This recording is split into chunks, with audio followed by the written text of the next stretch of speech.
नमस्कार दोस्तों, आप सभी लोगों का अपने इस चैनल में स्वागत करते हैं। दोस्तों, हम लोग केमिस्ट्री वाले विषय के बारे में बात करें और हम लोग का अध्याय जो फर्स्ट है यानी ठोस अवस्था के बारे में हम लोग पढ़ रहे हैं। तो आज के इस वीडियो में क्या है ये देखते हैं। तो आइए वीडियो को शुरू करते हैं।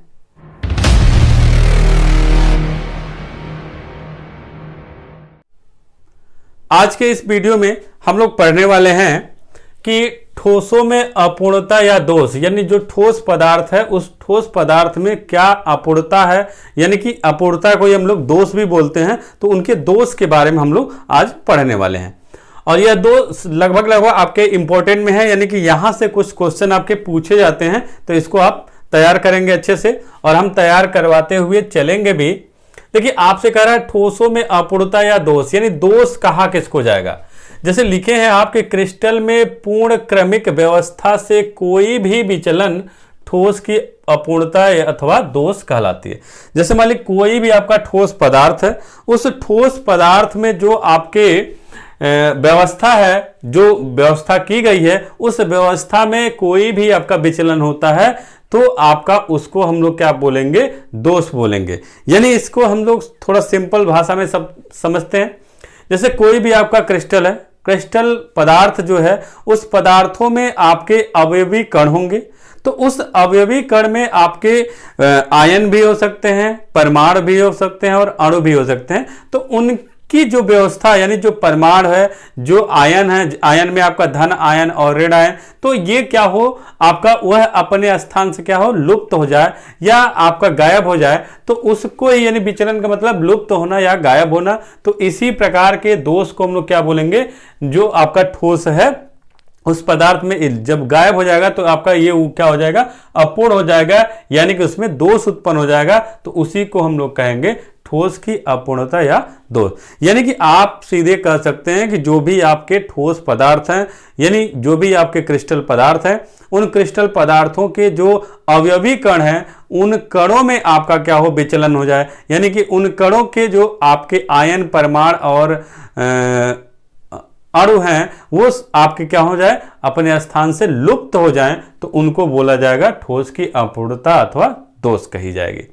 तो आपको याद हो गया होगा कि विचलन कहिए या लुप्त, यानी कोई भी लुप्त, यानी कि जो क्रमिक व्यवस्था है उस क्रमिक व्यवस्था में जो भी आपके आयन, जो परमाणु, जो आपके अणु हैं, वह आप क्या हो जाए, अपने स्थान से लुप्त हो जाए। तो उनको कहा जाएगा ठोस की अपूर्णता अथवा दोष कही जाएगी।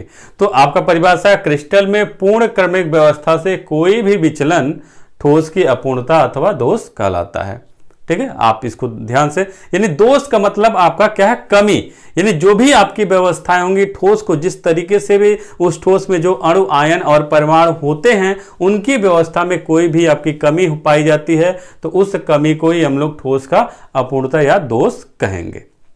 अब यह दोष देखिए दो प्रकार के हैं। आपका क्या है, बिंदु दोष और दूसरा जो है रेखीय दोष। बिंदु दोष को हम लोग परमाणुवीय दोष भी बोल लेते हैं, यानी कि आपका परमाणुवीय दोष कहे तब भी आप मतलब बिंदु दोष ही कहा जाएगा। अब देखिए बिंदु दोष में आपका यहाँ पे क्या है, इन दोषों के बारे में आपका यहाँ पे व्याख्या की गई है।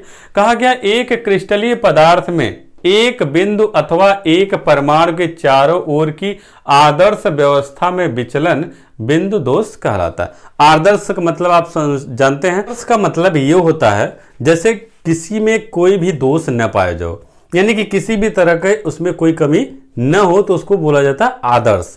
तो वही आपका यहाँ पे देखिए लिखा है आदर्श व्यवस्था, यानी कि आपका एक क्रिस्टलीय पदार्थ में एक बिंदु अथवा एक परमाणु के चारों ओर की आदर्श व्यवस्था में विचलन बिंदु दोष कहलाता है। जैसे कोई भी आपका क्रिस्टल है, उस क्रिस्टल की जो आदर्श व्यवस्था है, उस आदर्श व्यवस्था में आपका कोई परमाणु हो या कोई बिंदु हो, उसके चारों तरफ जो कुछ भी व्यवस्थाएं हैं, उन व्यवस्थाओं में किसी भी तरह की कोई कमी न पाए हो, उस कमी कोई आप क्या बोलेंगे, बिंदु दोष बोलेंगे। यानी कि जो आपका परमाणु, यानी बिंदु दोष को परमाणु दोष भी बोले हैं। तो परमाणुओं के चारों तरफ, यानी परमाणु है तो परमाणु में आपका इलेक्ट्रॉन, प्रोटॉन, न्यूट्रॉन होते हैं, तो उन में से कोई आपका दोष न हो जिसमें, वही आपका क्या होगा, बिंदु दोष कहलाएगा। यानी आपका उसमें कोई दोष पाया जाता है तो उसको बिंदु दोष, और उसमें कोई दोष नहीं पाया जाता है तो उसको आदर्श व्यवस्था कही जाती है। तो आपका बिंदु दोष किसको कहेंगे कि कोई भी आपका क्रिस्टल पदार्थ है, उस क्रिस्टल पदार्थ के एक बिंदु अथवा एक परमाणु के चारों ओर की जो आदर्श व्यवस्था है उसमें कोई विचलन यदि हो तो उसको बोला जाएगा बिंदु दोष। लेकिन आपका यही रेखीय दोष में क्या होगा, जबकि जालक बिंदुओं की पूर्ण पंक्तियों की आदर्श व्यवस्था में विचलन रेखीय दोष कहलाता है। जैसे जो जालक बिंदु आप पीछे पढ़े हैं जालक बिंदुओं के बारे में, तो जालक बिंदु या जालक स्थल जिसको आप पढ़े थे, तो जालक बिंदुओं की जो पूरी लाइन है, जैसे मान लीजिए ये आपकी पूरी पंक्ति, जैसे जालक बिंदु है आपकी थी बनाई गई, ये मान लीजिए काले कलर का है ये, तो जालक बिंदु में पूरी पंक्ति ही आपकी गायब हो जाए, पूरी पंक्ति ही यदि आपका गायब हो जाए, लुप्त हो जाए, तो उस व्यवस्था को हम लोग क्या बोलेंगे, रेखीय दोष कही जाएगी।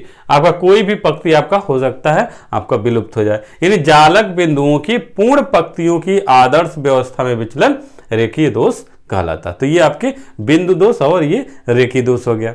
अब देखिए बिंदु दोष जो है यानी कि परमाणुवीय दोष के प्रकार जो है, परमाणुवीय दोष के जो है कई तरह के प्रकार हैं। आपके बिंदु दोषों को 3 प्रकार से विभाजित किया गया है।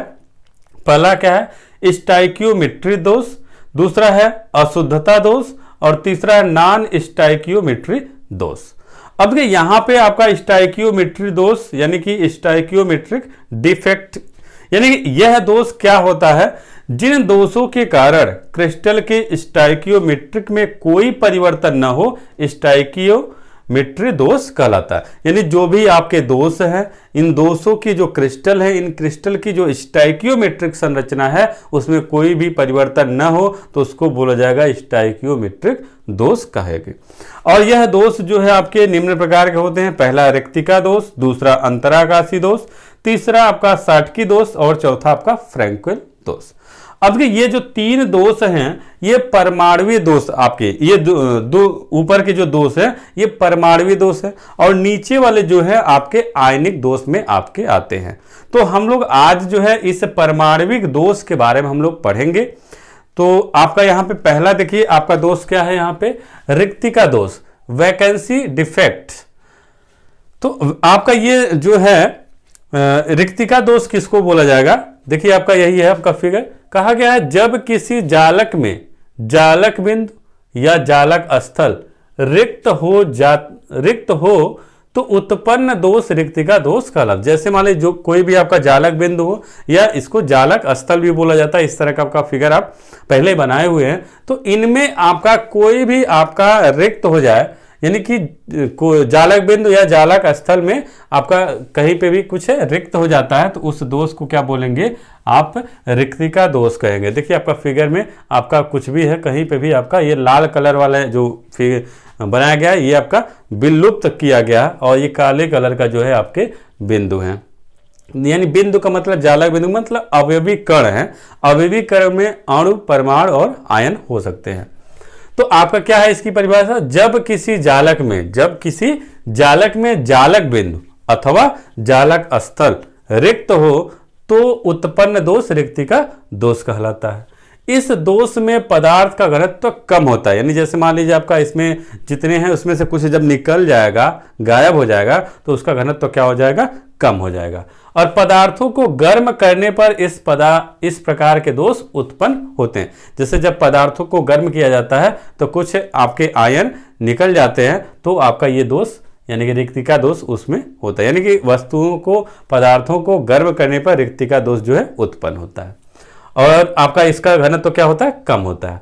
और यह दोष जो है आपके जो भी आपके जालक है, उन जालक में जो जालक बिंदु हैं यानी कि जो जालक स्थल है उसमें आपके कोई भी रिक्त हो जाए तो उसको क्या बोला जाएगा, रिक्तिका दोष कहा जाएगा। तो ये आपका फिगर है, इसको फिगर को आप लोग बना लीजिएगा। फिर उसके बाद आपका है दूसरा बी नंबर, अंतराकाशी दोष यानी इंटरस्टाइटल डिफेक्ट्स। तो इसमें क्या है, देखिए क्रिस्टल संरचना में जब कुछ अवयवी कण अंतराकाशी स्थलों में आ जाते हैं तो उत्पन्न दोष अंतराकाशी दोष कहलाता है।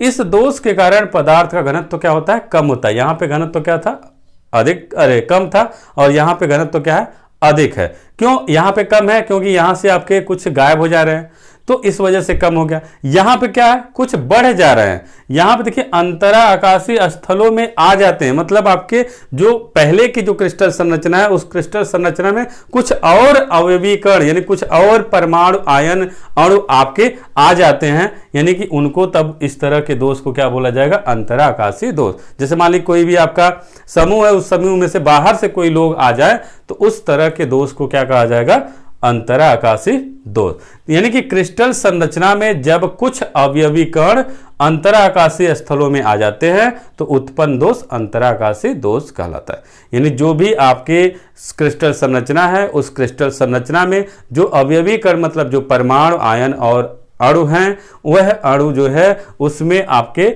आ जाए, अंतरा आकाशीय स्थलों में आ जाए, तो उस दोष को क्या बोला जाएगा, अंतरा आकाशीय दोष कहा जाएगा। और इस दोष के कारण पदार्थ का घनत्व तो क्या हो जाएगा, अधिक हो जाएगा। यहां पे देखिए काले कलर का जो पहले परमाणु था ये आपका शुरू का था, लेकिन आपके लाल कलर के कुछ और आपके शामिल हो गए हैं लोग, तो इस तरह के दोष को क्या बोला जाएगा, अंतरा आकाशीय दोष। यानी कि आपके जो क्रिस्टल संरचना है उस क्रिस्टल संरचना में कुछ अलग से आपके अवयवी कण जो है शामिल हो जाए, अंतरा आकाशीय स्थलों में आ जाएं, तो उनको बोला जाएगा, उस तरह के दोष को अंतरा आकाशीय दोष कहा जाएगा। और यह दोष जो है इसका घनत्व जो है अधिक हो जाता है। जब अधिक कुछ लोग आ जाएंगे तो बढ़ जाएगा आपका। तो इस तरह से हम लोगों का ये दोष हो गया। और ये दो दोष जो है आपके परमाणुवीय दोष में आपके आते हैं, और बाकी ये जो दोष हैं ये आयनिक दोष में आते हैं। तो इन दोषों के बारे में हम लोग अगले वीडियो में चर्चा करेंगे। तो उम्मीद है आपको समझ में आ गया, लगभग आपको याद भी हो गया होगा। और यदि नहीं भी याद हुआ है तो आप 1 से 2 बार वीडियो को ध्यान से देखिए, आपको उम्मीद है याद हो जाएगा। और यदि याद हो जाए तो कमेंट करके हमें बताइए कि आपको हमारा वीडियो कैसा लग रहा है। तो आज के इस वीडियो में हम लोग इतने ही पे ही चर्चा करेंगे। अगले वीडियो में हम लोग फिर से बात करेंगे इन बाकी दोषों के बारे में। तो आज के इस वीडियो में इतना ही। नमस्कार दोस्तों।